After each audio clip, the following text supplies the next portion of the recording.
আসসালামু আলাইকুম প্রিয় দর্শক এবং শ্রোতা, আমি ডাক্তার মোহাম্মদ আসিফুল আমিন। আমি নবজাতক ও শিশু রোগ বিশেষজ্ঞ হিসেবে কাজ করছি। দর্শক, আমি আছি আপনাদের সাথে একটি বিষয় নিয়ে আলাপ করার জন্য। আজকে আমরা যে বিষয় নিয়ে আলাপ করব সেই বিষয়টি হচ্ছে যে বাচ্চার সুস্থতা নিশ্চিত করতে এবং রোগ প্রতিরোধ করতে বাচ্চাকে সরকারি টিকার পাশাপাশি আপনি কি কি টিকা বেসরকারিভাবে দিতে পারেন সেই বিষয় সম্পর্কে। দর্শক, আপনারা জানেন যে রোগের প্রতিকারের চেয়ে প্রতিরোধ উত্তম। বাচ্চাদের যেহেতু রোগ প্রতিরোধ ক্ষমতা তুলনামূলকভাবে বয়স বড়দের তুলনায় কম থাকে, সেহেতু বাচ্চাদের ঘন ঘন ঠান্ডা, কাশি, সর্দি, ডায়রিয়া সহ নানা জটিলতা হওয়ার সম্ভাবনা থাকে, যার কারণে বাচ্চাদের ঘন ঘন অসুস্থ হওয়ারও সম্ভাবনা অনেক বেশি বেড়ে যায়। যদি আমরা বাচ্চাদেরকে সরকারি টিকার পাশাপাশি বেশ কিছু বেসরকারি ভ্যাকসিনের মাধ্যমে বাচ্চাকে আমরা যদি টিকাগুলো দিতে পারি, তাহলে বাচ্চার রোগ প্রতিরোধ ক্ষমতা বাড়িয়ে ঘন ঘন অসুস্থতা থেকে বাচ্চাকে কিন্তু বাঁচানো সম্ভব হবে।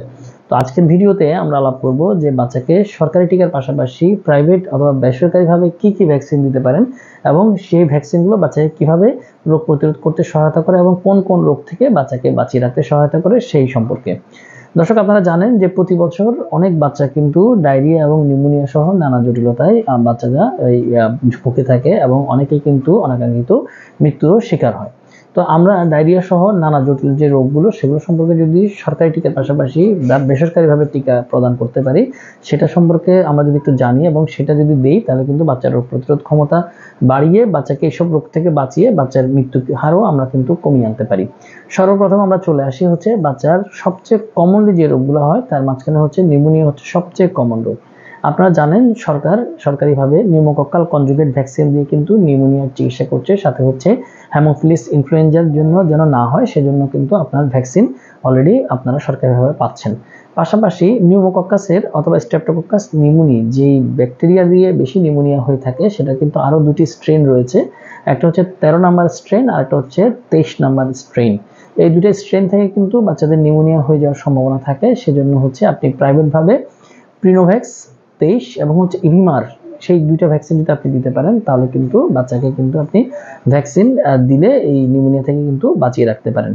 তাছাড়া আপনারা জানেন যে প্রতি বছর অনেক বাচ্চা কিন্তু ঘন ঘন ঠান্ডা, কাশি, সর্দি, নাক দিয়ে পানি পড়া সহ নানা জটিলতায় কিন্তু ভুগে থাকে। অনেক বাচ্চা ফ্যামিলিতে অ্যালার্জি, অ্যাটোপি অথবা ঠান্ডা সমস্যা থাকার কারণে কিন্তু অনেক বাচ্চার কয়েকদিন পর পরে নাকে পানি পড়া, সর্দি, কাশি, বুকের মধ্যে শোঁ শোঁ আওয়াজ হওয়া সহ নানা জটিলতাগুলো ভুগে থাকে। এর মাঝখানে ম্যাক্সিমাম যে বাচ্চারা যে রোগে আক্রান্ত হয় অথবা ম্যাক্সিমাম যে প্রবলেমের বাচ্চারা ফেস করে, সেটা হচ্ছে যে বাচ্চারা ইনফ্লুয়েঞ্জা ভাইরাসের কারণে কিন্তু আক্রমণের শিকার হয়। তো ইনফ্লুয়েঞ্জা ভাইরাসের যদি আক্রমণ, সেটা থেকে বাঁচার জন্য প্রতি বছর বাচ্চাকে যদি আপনি ইনফ্লুভ্যাক্স টেট্রা যে ভ্যাকসিনটা সেটা যদি আপনি দিতে পারেন, তাহলে কিন্তু বাচ্চাকে ইনফ্লুয়েঞ্জার আক্রমণ থেকে বাঁচিয়ে রাখা সহজ হয়। যে সকল বাচ্চার বয়স 6 মাসের উপরে 8 বছরের নিচে, তাদেরকে আপনি প্রতি বছর ইনফ্লুয়েঞ্জা যে ভ্যাকসিন ইনফ্লুভ্যাক্স টেট্রা মাংসের মধ্যে 2টি টিকা আপনি দেবেন।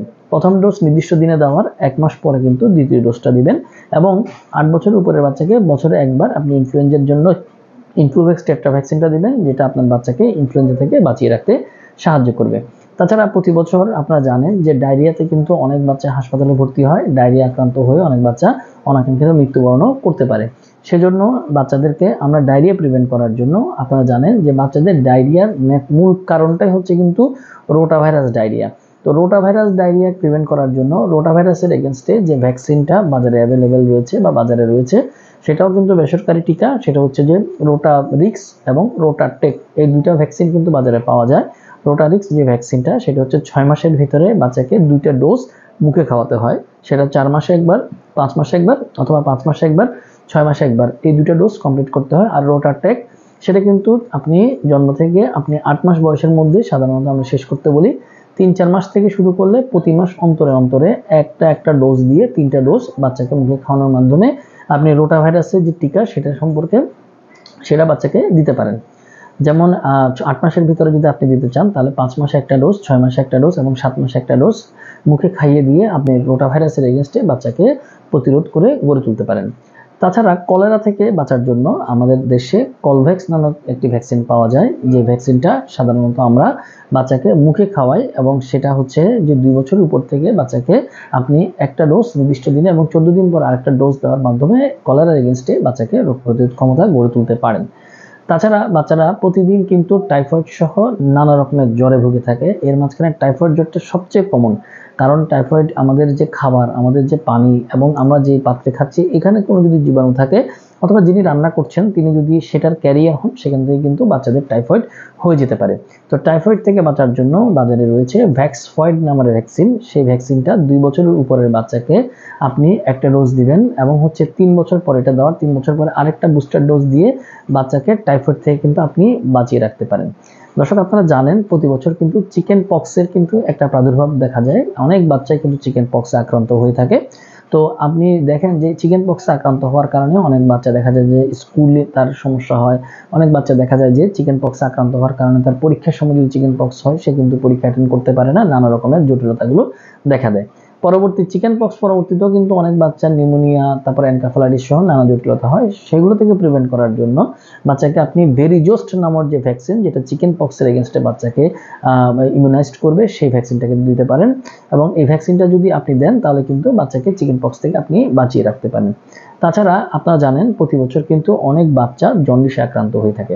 যে সকল বাচ্চা স্কুল গোয়িং অথবা স্কুলে যায়, তারা কিন্তু বাইরের খাবার, পানি, ফুচকা, চটপটি সহ নানা খাবারগুলো খায়, যেগুলো অনেক সময় অপরিষ্কার অথবা ভাইরাস আক্রান্ত যে পানি খাবার, সেখান থেকে কিন্তু একজন বাচ্চার জন্ডিস হয়ে যেতে পারে। এই জন্ডিসের মধ্যে হ্যাপাটাইটিস এ দিয়ে জন্ডিস হওয়াটা সবচেয়ে কমনলি আমরা পাই।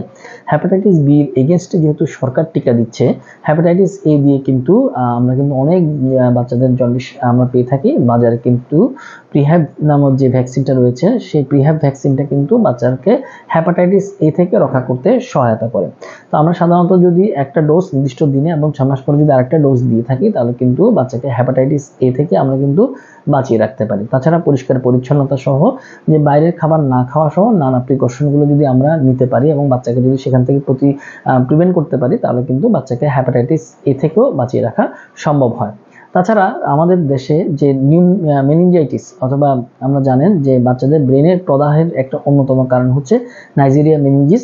এখানে এই যে মেনিনজাইটিস অথবা যে ব্রেনের পর্দায় যে প্রদাহ হওয়ার জন্য যে অর্গানিজমটা দায়ী, সেটার এগেনস্টেও কিন্তু বাংলা বাজারে কিন্তু ভ্যাকসিন রয়েছে। সেটা যদি ইঙ্গোভ্যাক্স নামে পাওয়া যায়, সেটা যদি দেওয়া যায়, তাহলে কিন্তু বাচ্চাকে মেনিনজাইটিস সহ নানা রকমের জটিল যে রোগ, সেগুলো থেকে কিন্তু বাঁচিয়ে রাখা সম্ভব হয়। তো দর্শক, আপনারা সরকারি টিকার পাশাপাশি বেসরকারি টিকাগুলো কোনগুলো দিলে বাচ্চার জন্য উপযুক্ত হবে, আপনার বাচ্চা কোনগুলো দেওয়ার জন্য উপযুক্ত হয়েছে সেদিকে খেয়াল রাখুন। এবং সেগুলো যদি নির্দিষ্ট সময় বাচ্চাকে দেওয়া যায়, তাহলে কিন্তু বাচ্চাকে রোগ প্রতিরোধ ক্ষমতা থেকে বাচ্চার রোগ প্রতিরোধ ক্ষমতা বাড়ানো যাবে, ঘন ঘন অসুস্থতা হওয়া থেকে বাচ্চাকে বাঁচানো যাবে এবং বাচ্চাকে সুস্থভাবে গড়ে তুলতে সহায়ক হবে। তো দর্শক, আজকে এই পর্যন্তই। ধন্যবাদ সবাইকে।